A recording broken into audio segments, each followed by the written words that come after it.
Assalamualaikum warahmatullahi wabarakatuh. Selamat siang teman-teman semua. Kami di sini dari kelompok 13 akan menjelaskan mengenai presentasi kami dengan judul Using the Theoretical Model for Research and User Outcome and Theory of Client Behavior.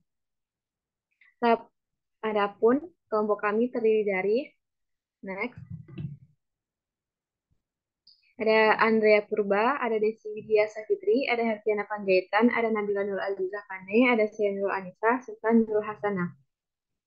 Dan serta yang kami hormati Ibu Bapak dosen pengampu kami yaitu ada Ibu Dr. Esti Emilia MSI dan Ibu Risti Rosmi SGZ MSI, ada Pak Habib Firmansyah SSI MSI dan Bapak Muhammad Edwin Pransiari MKM.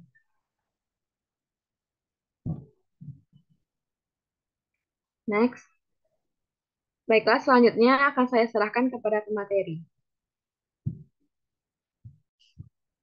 Baik, ya. Pertama itu menggunakan model trans-theoretical untuk penelitian dan mengukur hasil.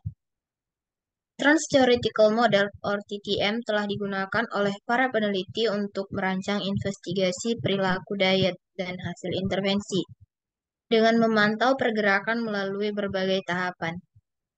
TTM telah memberikan alat kepada konselor gizi untuk mengukur hasil. Misalnya, konselor harus menganggap intervensi mereka berhasil. Jika klien telah beralih dari, saya tidak perlu melakukan perubahan. Jadi, mungkin saya harus memikirkan perubahan.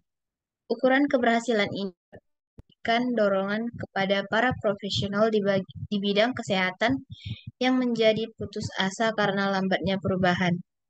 Baik, penjelasan selanjutnya akan saya serahkan kepada Herti.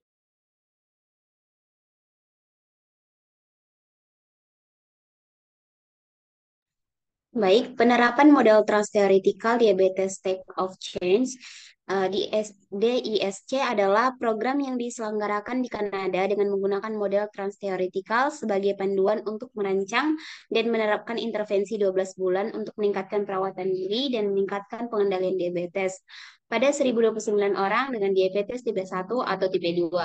21 peserta berada dalam salah satu dari tiga kelompok motivasi pratindakan, yaitu prakontemplasi, kontemplasi, atau persiapan untuk pemantauan mandiri glukosa darah, makanan sehat, atau berhenti merokok. Selanjutnya akan saya serahkan kepada pemateri selanjutnya, yaitu Desi. Materi selanjutnya yaitu Theory of Planned Behavior. Theory of Planned Behavior atau TBP awalnya dikenal sebagai Theory of Recent Action.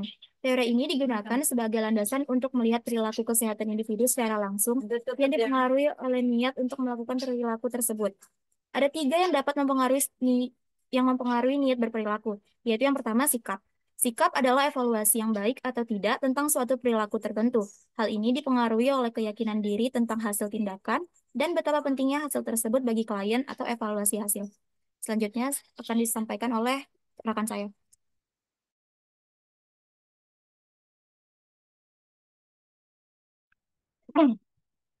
Selanjutnya itu norma subjektif atau tekanan sosial. Adalah yang dirasakan mencerminkan keyakinan mengenai apakah orang terdekat menyetujui atau tidak menyetujui perilaku tersebut. Norma subjektif ditentukan oleh dua faktor, yakni keyakinan normatif dan motivasi untuk mematuhi. Keyakinan normatif adalah kekuatan keyakinan kita bahwa orang-orang penting menyetujui atau tidak menyetujui perilaku tersebut. Misalnya, seorang ibu ingin anaknya mengurangi konsumsi makanan yang terlalu manis. Motivasi adalah kekuatan keinginan kita untuk menuruti pendapat orang lain yang signifikan. Misalnya, seberapa patuh seorang anak untuk tidak berlebihan dalam mengkonsumsi makanan-makanan manis. Selanjutnya yaitu kontrol perilaku.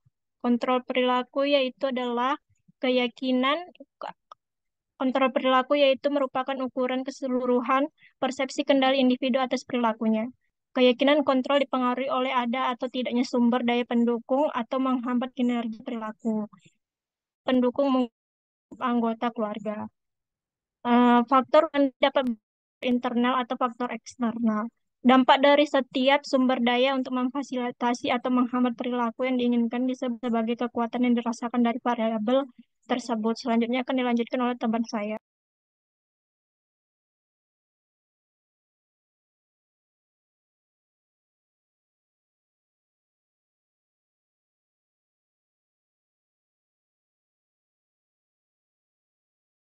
Baiklah, di sini ada bagian dari teori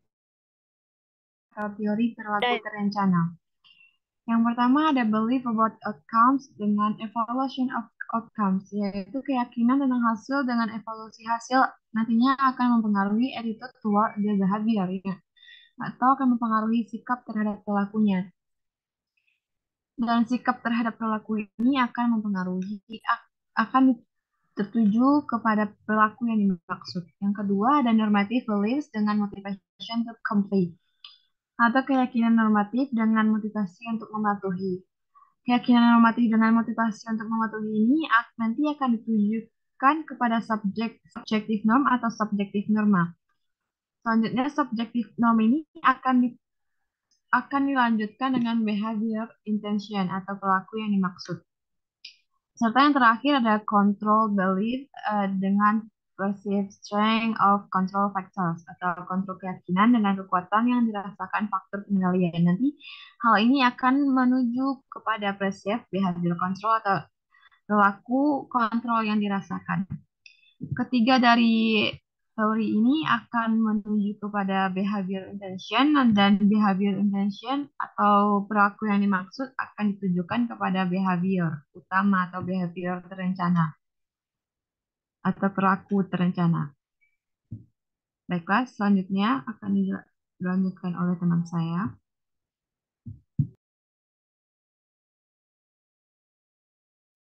Selanjutnya itu ada penerapan pada model theory of planned behavior, di mana penerapan model pada teori ini digunakan dalam sebuah penelitian untuk menyelidiki niat ahli diet untuk mempromosikan makanan gandum utuh. Niat itu diukur dengan menilai kemungkinan mendorong konsumsi makanan gandum utuh pada bulan berikutnya.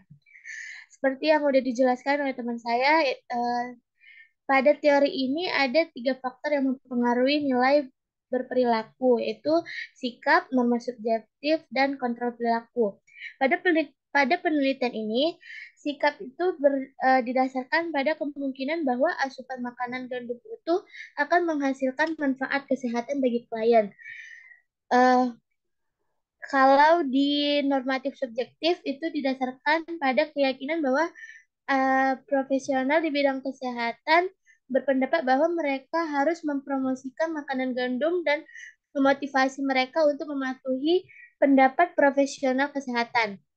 Yang ketiga, kontrol perilaku itu dirasakan dievaluasi dengan mengukur hambatan promosi dan nilai pengetahuan dan efikasi diri untuk mempromosikan makanan gandum tersebut.